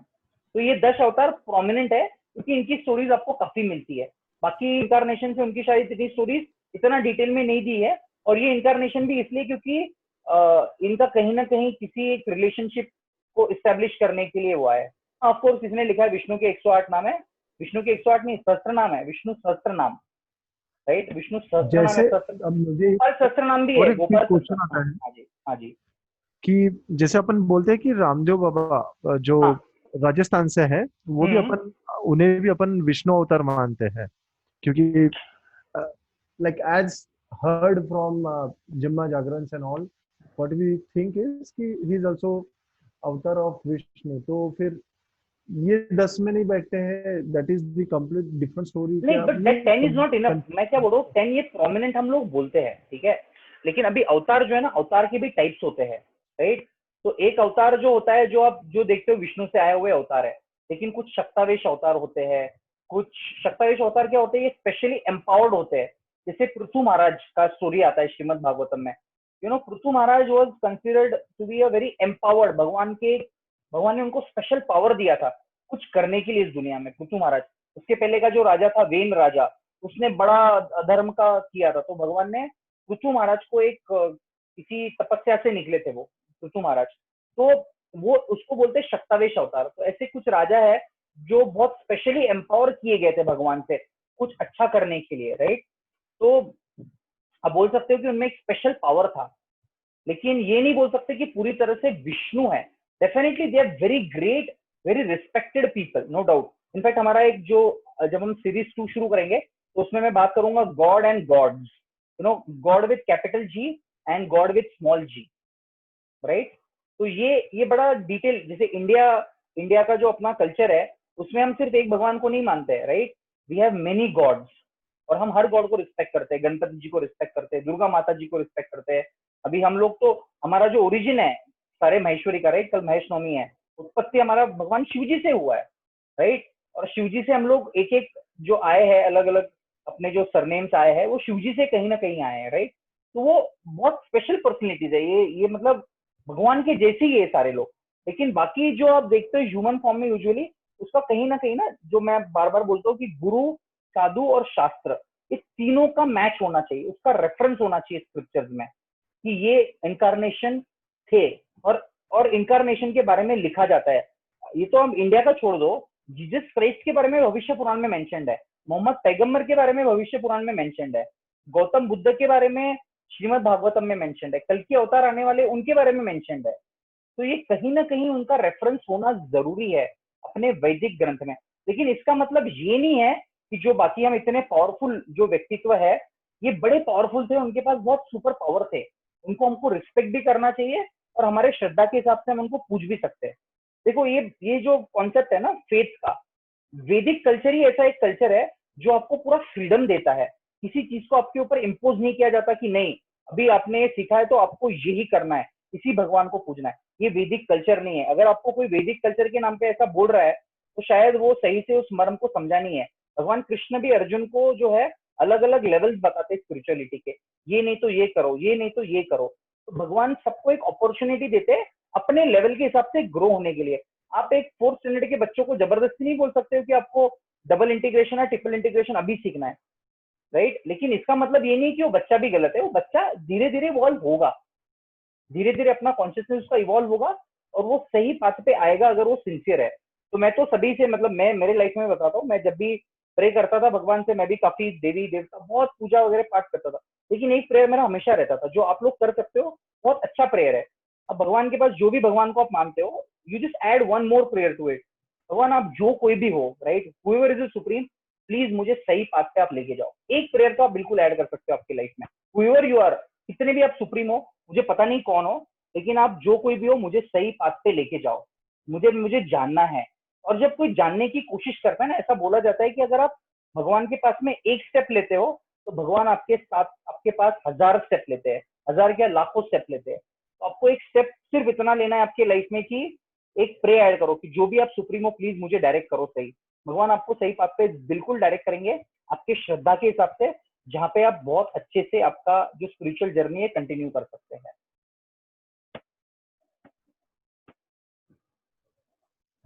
हेलो। हाँ जी। हाँ, ऐसा कहते हैं कि 33 कोटि भगवान है।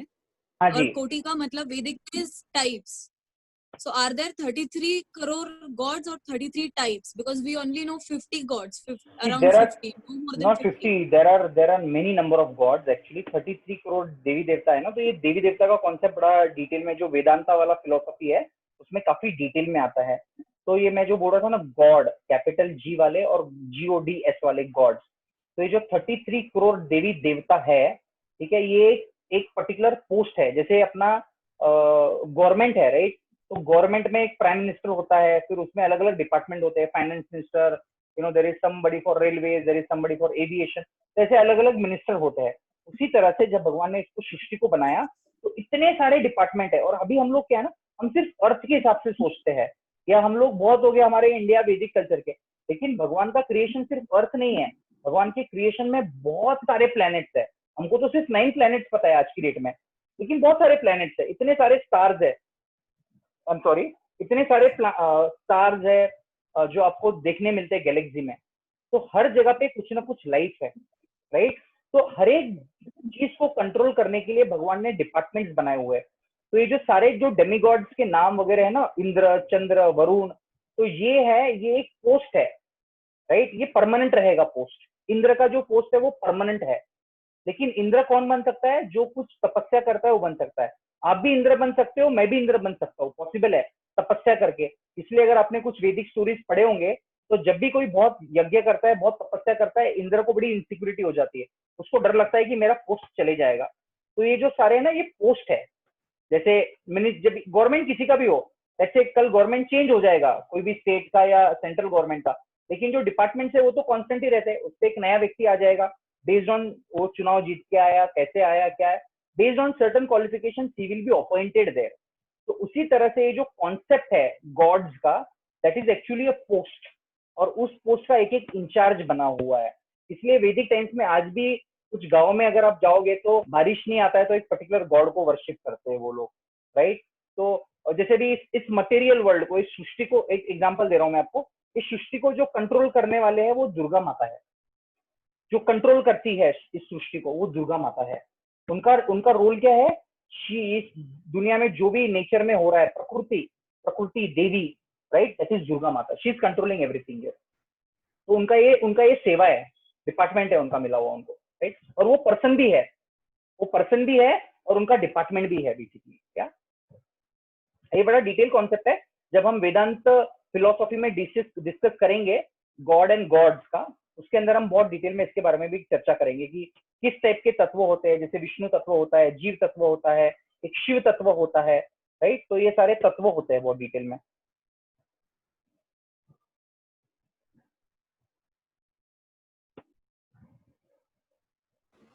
ओके ओके, तो आज का दिन यहीं पर समाप्त करते हैं और कल मिलते हैं। हाँ जी। कल जो है, कल मैं सोल के बारे में लूंगा और घोस्ट के बारे में भी बताऊंगा, घोस्ट क्या होता है, ठीक है। So what we will do is कि tomorrow will be the last day for this session. Tomorrow for the first season 1 of Yes, GPS is going season to end. will be ending tomorrow. Yeah. Yes. Yeah. ठीक है। Yeah. Thank you. Thank you so much, Jayesh ji. Thank you. Jay. Welcome. Thank you very much.